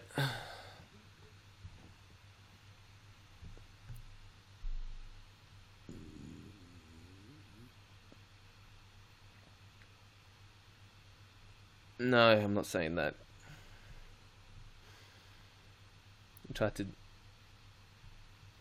I recently discovered that my father experimented with acid in his youth. Do you have any relatives that do or did drugs / psychedelics? I don't know. Not that I know of. It seems that the vast majority of my family is fundamentally against psychedelics, and the ones that have had a psychedelic experience was just like, they got fucked up from like mescaline. That's like big in Chile. But apart from that, no, not really.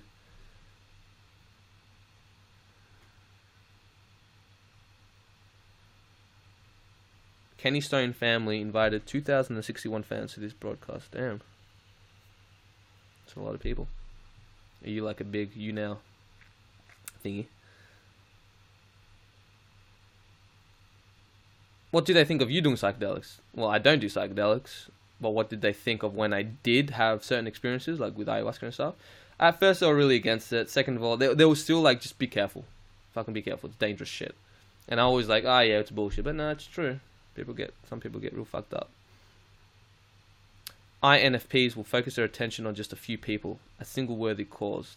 Spread too thinly, they'll run out of energy and even become dejected. Dejected.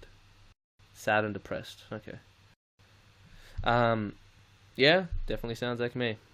I'm like an all or nothing kind of guy, and I can either do good work if I like focus my energy in one thing. Otherwise, yeah, it's true. When I get too scattered, and that's why I've been somewhat scattered lately, is because it's like, fuck, I want to continue doing YouTube and making videos and devote my time into that, but it's like the money thing is a very real issue, and it's like I need security. I need to be able to have like a certain paycheck that's like, okay, I'm good. I don't have to like stress myself out over that, but I'm not there. And every month is like, it's scary. And there's not really complaining, because like, of course, I'm still in a much better position than most people, and it's awesome that I don't have to like, work full time or whatever. That being said, I'm looking for like to have something else. Like I need to.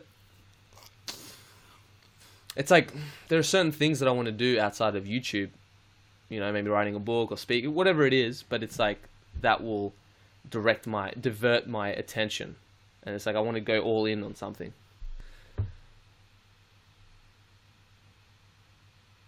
Lol, he's tripping. You're tripping. Have you met Wim Hof? No, I have not.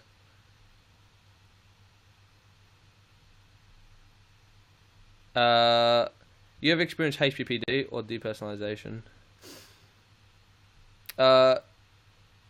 Depersonalization? No. Maybe during certain psychedelic states, sure, but afterwards, no, not depersonalization, but I've experienced HPPD and derealization. It felt like this whole life was like what wasn't real. It's like I was just floating through a dream kind of thing. And that lasted for a while. That was part of the existential crisis. And the HPPD lasted for 2 weeks after Iboga. I got like light trails, especially when it started to get dark. And that was like a bit worrying. Every time I'd move my head, I'd see like all these light streaks.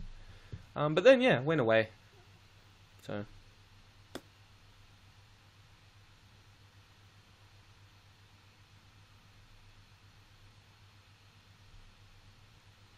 King Ozzy, what's up?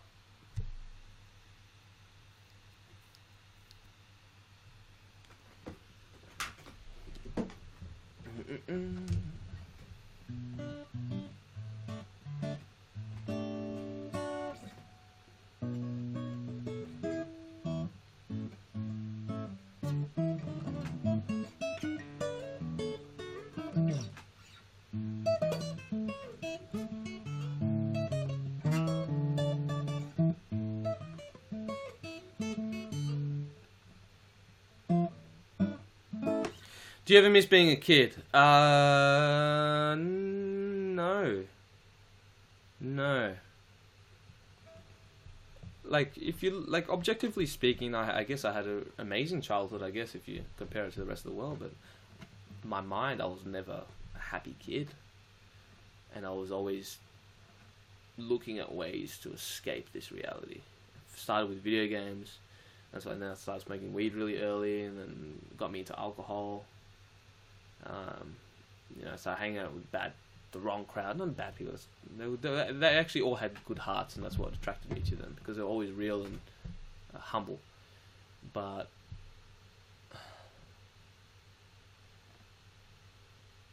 yeah, I don't know. I just remember being always anxious and depressed and super shy and incredibly sensitive, and just hating school and hating being at home and not being able to do things that I wanted to do, having that freedom. So no, I don't miss being a kid, actually. I'm not saying that adulthood is fucking the bee's knees, but sure, there's certain aspects I miss about being a kid. But generally speaking, not really. How long ago did you take your last psychedelic? It was over a year ago, April last year, with Mr. Psyched Substance.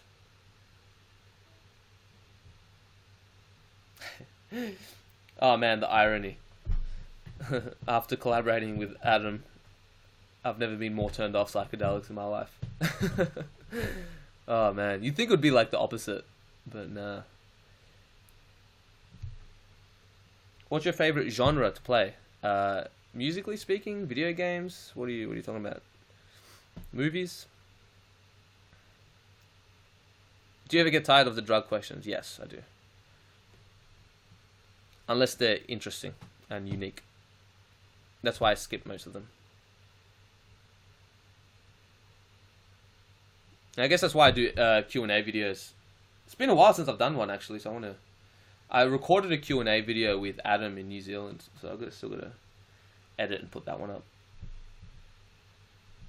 Have you ever tried huffing paint to get high? No, but I had a few friends who were into that shit when I was really young. I'll never forget Punk Steve. Man, he'd get like this black plastic bag, and I remember seeing him in the middle of an arboretum, like this mini national park, you could call it, around the corner from my house. And you just see him, like, man, with just paint all over his face, and having this bag. And he was just, like, so fucked up and out of it. And I'll just never forget that, you know. And then years later, seeing some dude basically doing the same thing in a tram. It just looked not nice. So it kind of turned me off very early on.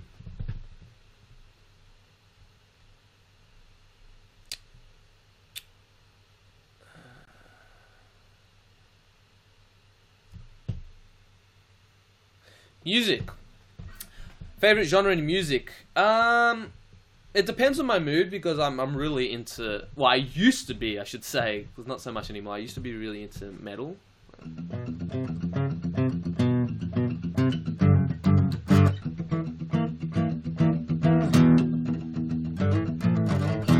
You know, like kind of fast-paced, rhythmic, heavy metal with melodies. That used to be my favorite thing. Nowadays, it's more... I don't know, man. I like classical music. I like movie and video game soundtracks, like weird shit. I like instrumental stuff, like Rat-a-Tat, one of my favorite duos. I like electronic music. I like Daft Punk. I love the Red Hot Chili Peppers. They're still easily one of my favorite bands of all time. And I don't know if you could really like label them into like this one genre, because they're just like it's got so much things in it, you know. It's just music. I like funk. I like rock, like classic rock, like Led Zeppelin, Pink Floyd, and AC/DC, Guns N' Roses, Foo Fighters. Oh, no, I wouldn't say it's classic rock, but rock. I like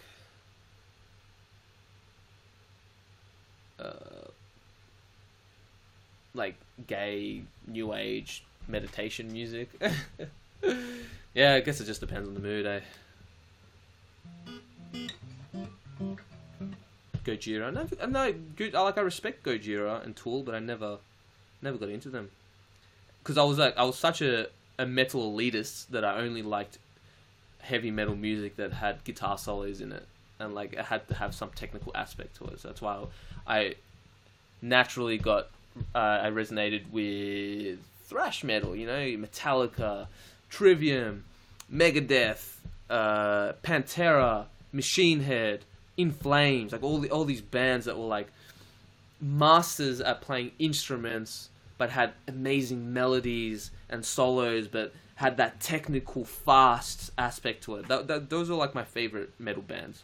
So I never got into, like, now I like Tool and Korn and, you know, Lamb of God and all this kind of stuff. But back when I first got into metal, I wasn't a big fan of that kind of stuff. Just because it didn't have solos. I'm like, that's gay. That's not real metal. Yeah, I had this stupid attitude towards it. Mastodon. Never got into them, but yeah. I really like Machine Head, was one of my favorites. They're actually coming to Melbourne. When are they coming? Next month. Yeah.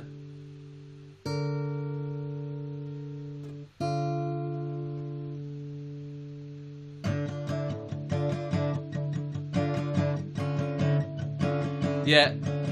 Kill Switch Engage.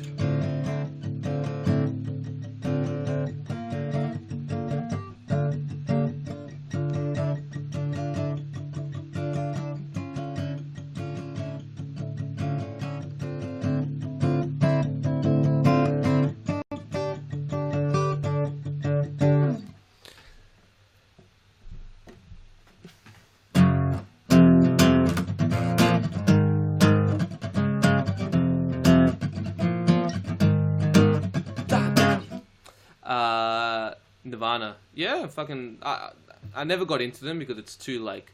I didn't like that depressing grunge kind of music. But it's fucking awesome. Like, they have all the... Why the fuck is Lenny giving all these... Yeah, I absolutely respect Nirvana for what they did for music, and I love Dave Grohl and Kurt Cobain. It's just the music, I just never really got into it. I don't like depressing music. And he ended up killing himself, so it's like, it just goes to show how...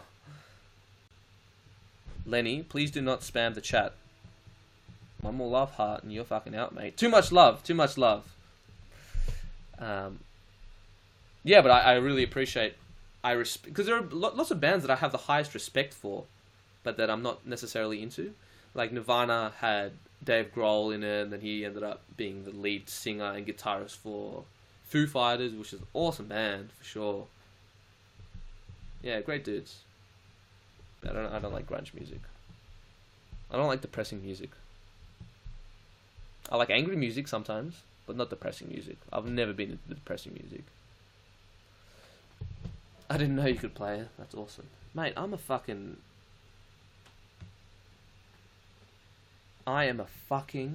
What do you call it?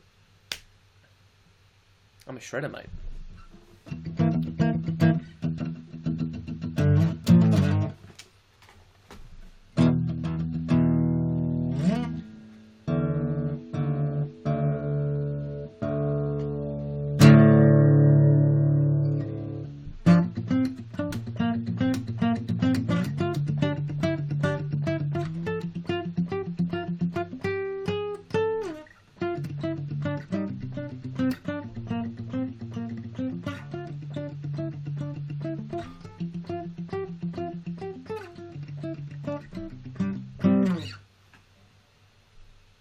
Play electric guitar. It's in the shed. It'll be too loud.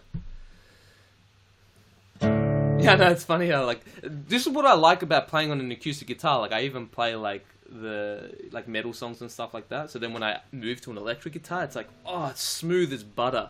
Like, if you can master playing heavy metal on an acoustic guitar with, like, the thicker strings, it's harder to play. I don't even have a fucking pick. when you do move to electric guitar, it's like, oh.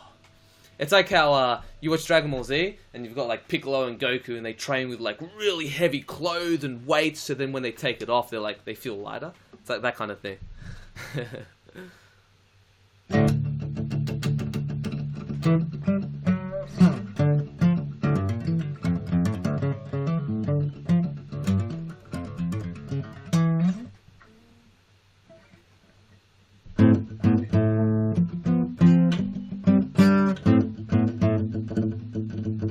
Thoughts on Paul Stamets? Yeah, seems like a cool dude. He's like I never really got into Kiss except for a couple songs, but yeah, he has my respect. It seems that Gene Simmons isn't as humble as he is. Does true altruism exist? I don't know. Do you like rap music? Most of rap, I think, is not only garbage, but I think toxic to use. Oh my god, do I sound like a fucking old man hippie? Because rap was the first musical genre that I ever got into. My very first album that I was obsessed by actually was Jet. But after that, it was D12 World, you know, the band that Eminem joined. So I was fucking heavy into rap, but I think most of it is toxic. It's ego, like, I'm better than you, I'm the best. Fucking, I don't know. I just can't seem to respect the vast majority of rap music out there. But I don't think it's just rap, I think it's just most music. But some are great, like J. Cole and Kendrick Lamar. Yeah, they're amazing. Even for someone who's not that much into rap music, it's fucking amazing.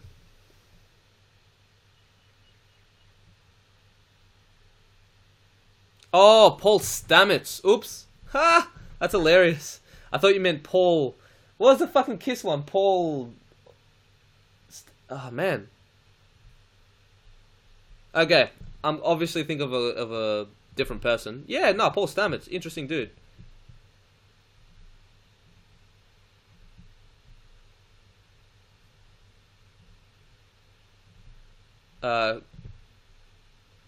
KJ, I need you to stop putting hearts down, please. One more, and I'm gonna have to kick you out. It's just annoying. I'm not picking on you or anything. It's just, it can be annoying because I'm like trying to read through text, and it's just like these massive love hearts. I appreciate the love. You motherfucker, Trevor. How dare you? It's like that instinct. It's like, hey man, you gotta stop doing that. I want to do it now. Eminem is amazing because of the lyric combos and his vocab, but yeah, I get what you're saying. Most rap is trash, lol. Yeah, it's one of those things, like, the music itself, like, if you judge it from just that merit, it's like, yeah, it's great, it's skillful and all that kind of stuff, but I just look at it like, the impact that it has on people's minds, I just don't agree with, you know?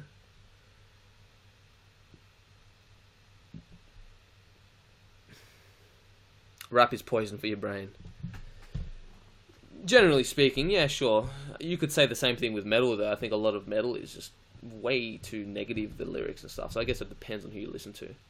But for example, there are bands like Slipknot, for example, who I have a great respect for, and it's amazing music. I've listened to all their CDs. I've seen them in concert. I even caught one of the drumsticks and a pick, and I shook fucking Sid's hand. You know, fucking crazy shit, right? But when you have a song that starts off with, I want to slit your throat and fuck the wound, it's like, I don't know, there's a line there which is like, this can't be good for my subconscious. Where it's just like, a lot of it's straight up satanic. But I think they do that just to scare people and to make it heavier and more scary. And I get it. It's awesome music though.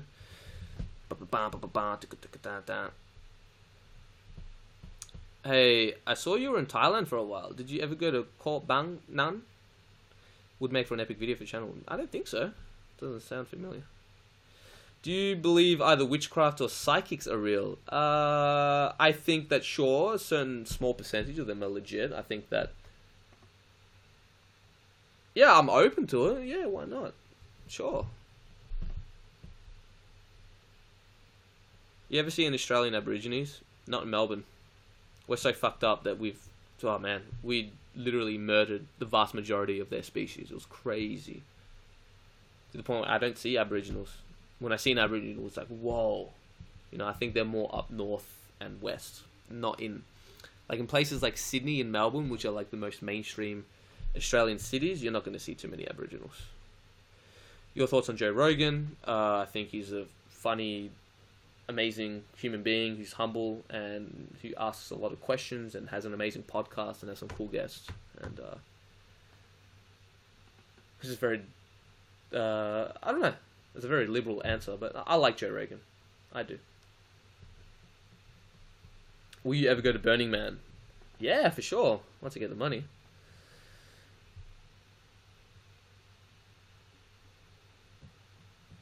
Do you believe the creator of Halo got his inspiration from shrooms? Nah, I don't know. Who fucking knows? Inspiration strikes in funny ways. It doesn't always have to be drug-induced.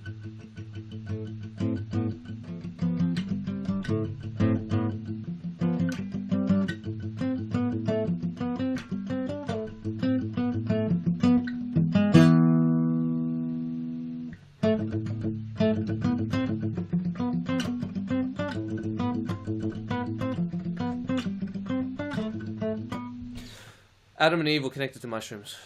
Well, we don't know. But the Bible talked about the Bible. In the Bible itself, it says that it's all in parables and metaphors and stories. So I don't think that Adam and Eve was like it was this thing that happened literally. Like who really knows? But I doubt it. Okay, I'm gonna have to.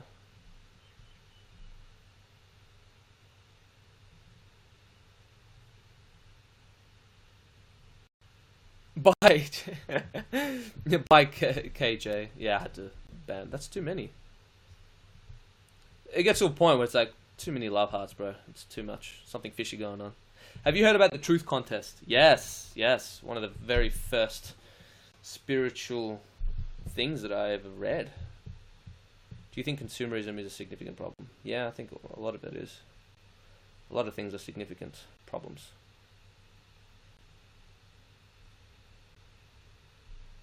Like, if people ask me questions like I know. I don't know, man. I'm just like you guys. I just so happen to have a somewhat of a large channel. I think Noah was the mammalian ancestor. DNA was the ark, and the flood was the meteor that killed the dinosaurs. Interesting theory. I don't know. Some people think that dinosaurs never existed. It's very far-fetched, but fucking who knows. How old am I? I'm 26. Have you tried Kundalini? Yeah, a couple years ago. Very interesting. Got like a... It's like this yoga practice based on rapid breathing a lot. Like that kind of stuff. Like it looks very strange if you look at it from the outside. But of all the practice, like all the different types of yoga that I've tried, it seems that Kundalini can get you into those altered states more effectively, if you know what I mean.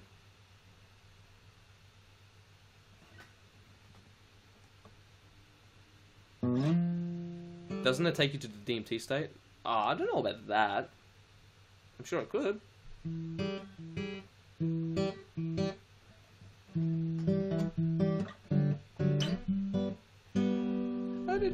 How did you come back, mate?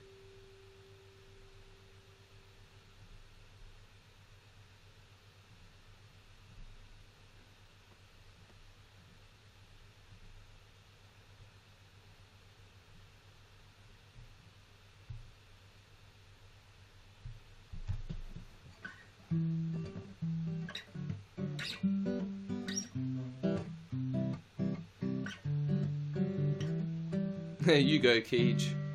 Show him who's boss. Yes, I am in Melbourne.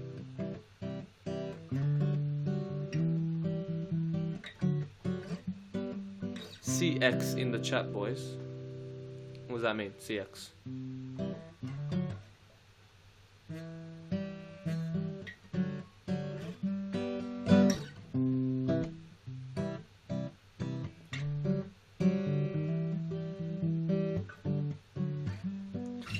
She's just gonna make another account and come back, isn't she? I'm assuming it's a girl. How much of a difference is there between a high mushroom dose versus a DMT trip? I guess the high mushroom dose just lasts for ages, and DMT trip doesn't. So, what do you think of H3 Productions? Yeah, I think Ethan's a funny dude. Nothing else to say. I follow his stuff, most of his stuff. Have you ever thought of making guided meditations? Yes. I don't know. I guess that's part of me that's like, oh, you're such a douchebag, Tom.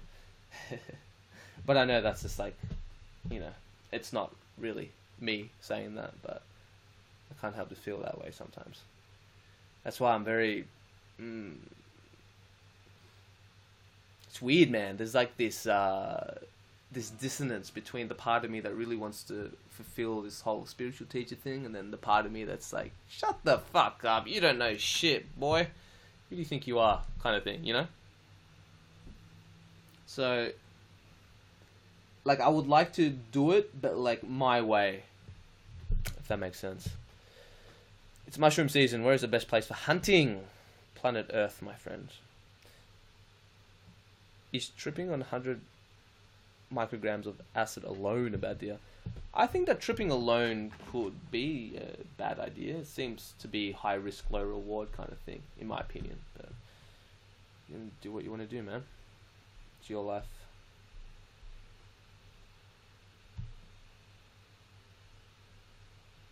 What parts of Australia have you visited? Can you see these? You mean the love part that you posted? Yes, I can. But what parts of Australia have I been to? Not a lot, actually. Really just Queensland, like Gold Coast. I've been to Sydney once when I was a kid. I really wouldn't count that. And I've been to South Australia in Adelaide. Went there to play a few gigs with my last band. But apart from that, no, I've never been to the Outback. I've never been to like Uluru, you know, Ayers Rock. Never been to Western Australia. I've never been to like the real Australia, you know.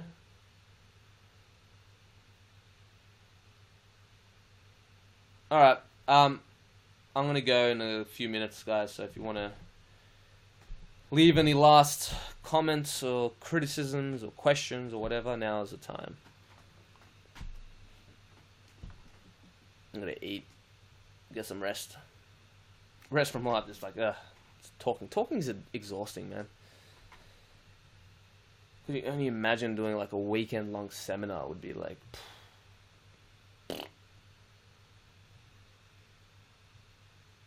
What's the biggest dose of acid you've ever done? 150. Like, whoa, that's tiny, man. What are you, pussy, man? I love you, Tom. Keep doing what makes you happy. Be true to yourself. Although you can apply law of polarity, which do you fundamentally incline more to? Belief or reason? I'm more inclined to reason just because of the nature of how my mind works. I'm more of a skeptical, scientific kind of thinker.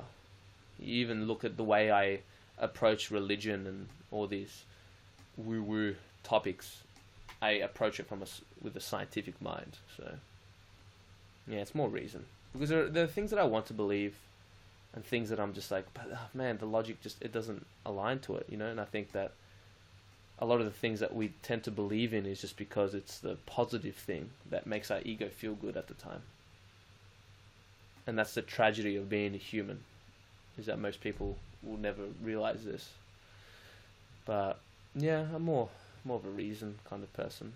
But that being said, I still like to try at least to listen to my heart and my gut and what feels right as well. So yeah, I like to, ideally it's like I want to be in a balanced situation of where I use logic and reasoning but also intuition and my heart, but I seem to be more inclined to reason and logic.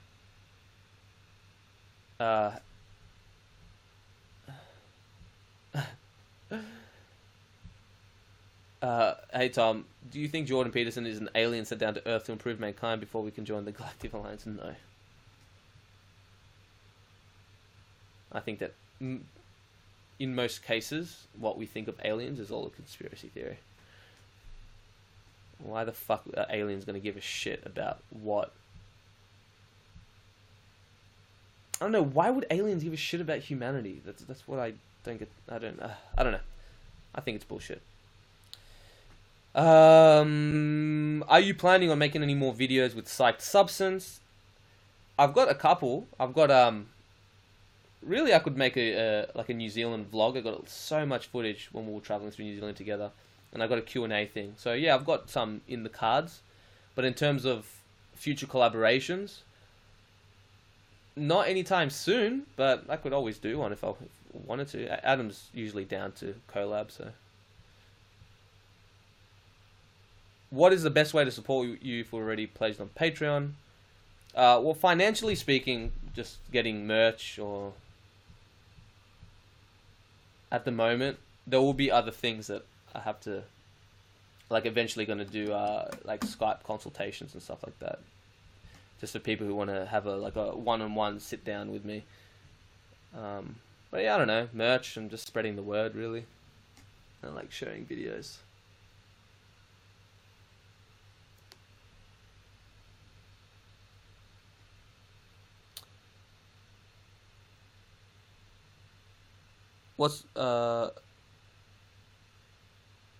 Does Adam have any annoying pet peeves? Seems to be spiritual. People who don't use psychedelics.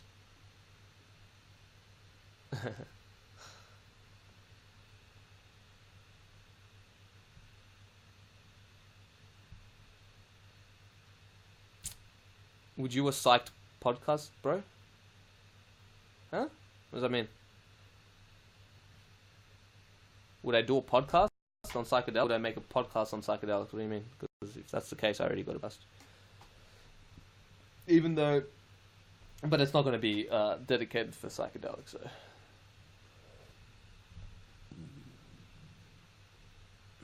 Nice hoodie, bruv. Thank you.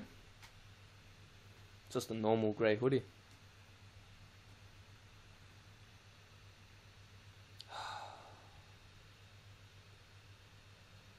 I've put the heater on and I've regret it.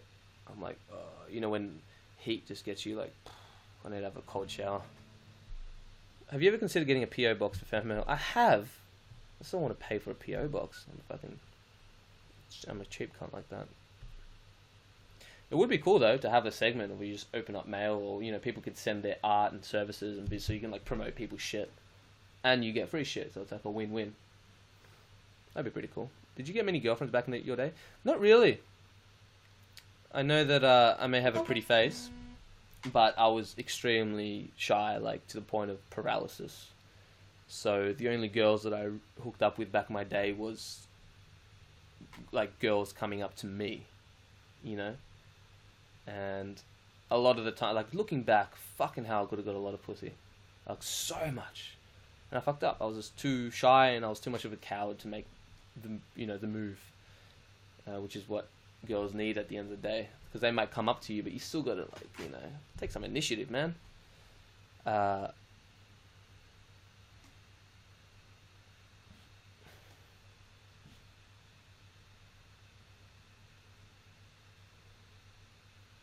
I'd send a painting to you. Would you now? Send us a...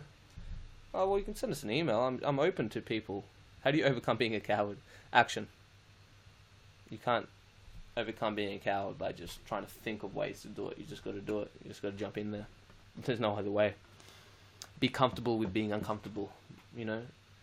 Being comfortable with that shitty, embarrassing, shameful feeling of like, what a piece of shit you are. You know, that kind of feeling? Like, what are you doing, man? You just got to do it until that feeling dissipates, you know? That's it. What's your email? Oh, you can...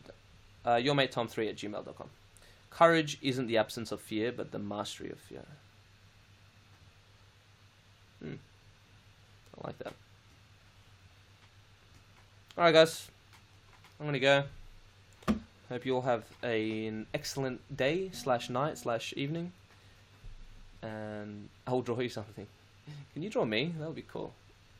I would like a fan to like design like a banner photo or like a logo or like a podcast logo with like a cartoon face of mine with like Your Mate Tom podcast. So if you want to do that, that'd be cool. Best place to buy drugs. I don't know. I can't even say that. I would say the dark web, but I'm not allowed to say that, am I? It's irresponsible of me. How dare I? I don't know. The pharmacy. You can go down the road, mate. Talk to your mate Steve. I'm sure he's got some good drugs. You can talk to fucking Gary on the other side of the of town. He's got some good hookups. Alright, anyways, much love, guys. Have a good one. Peace out.